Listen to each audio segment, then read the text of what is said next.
Bienvenidos a Ciencia en Casa con Community Lab. Hoy vamos a hacer nuestro kit Mundo Volcán. Vamos a ver el contenido de nuestro kit.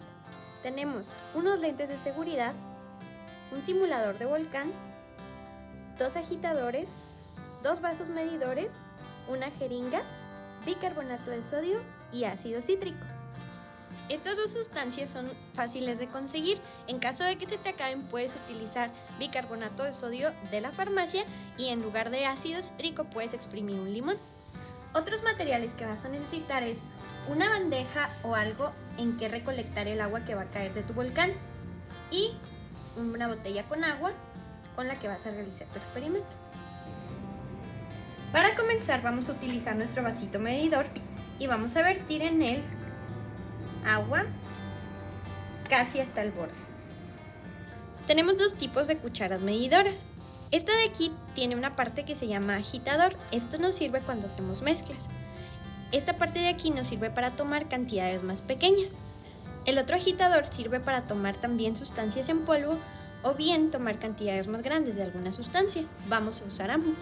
Comenzaremos tomando una cucharada grande de bicarbonato de sodio.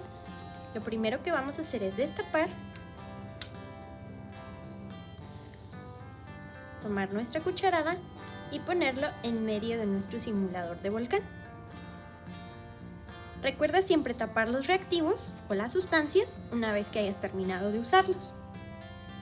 Ahora proseguiremos con el ácido cítrico. Tomaremos de nuevo una cuchara, pero de las más pequeñas. No es lo mismo tomar una cantidad completamente llena como esta que una cucharada al ras como esta. Asegúrate de que la cuchara que utilices sea de esta medida. Vamos a vertir el ácido cítrico en nuestro simulador de volcán. Y de nuevo, asegúrate de tapar bien después de usar. Retiré todo lo que estaba alrededor para poder ver el experimento. Ahora, con ayuda de nuestra jeringa, iremos agregando agua poco a poco. La reacción química que se va generando simula la lava del volcán.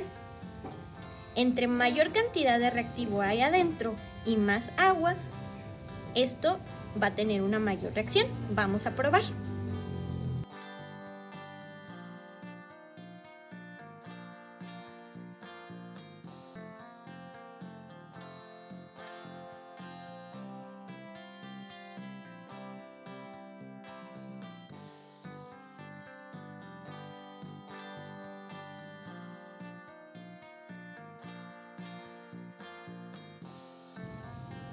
Lo que estás viendo aquí es una reacción química. Las reacciones químicas es cuando 2 o más sustancias entran en contacto y generan algún efecto. En este caso, son estas burbujitas de aquí que parecen una erupción volcánica. Tú puedes hacer más o menos erupción en tu volcán de acuerdo a la cantidad de sustancias que tú pongas en él. Puedes experimentar, solo recuerda que siempre que lo hagas tiene que ser con cuidado, con la supervisión de un adulto y agregando de poquito en poquito. Este tipo de experimentos requieren que sigas normas de seguridad, por eso trata de utilizar tus lentes en todo momento y si te es posible, ponerte guantes. Siempre haz una prueba de alergia, es decir, toma un poco de cualquiera de estos reactivos, ponlo sobre tu piel con un poco de agua y si ves alguna reacción alérgica o enrojecimiento, suspende de inmediato. Recuerda no ingerir ni oler ninguna de estas sustancias. Esto ha sido todo, nos vemos en la próxima.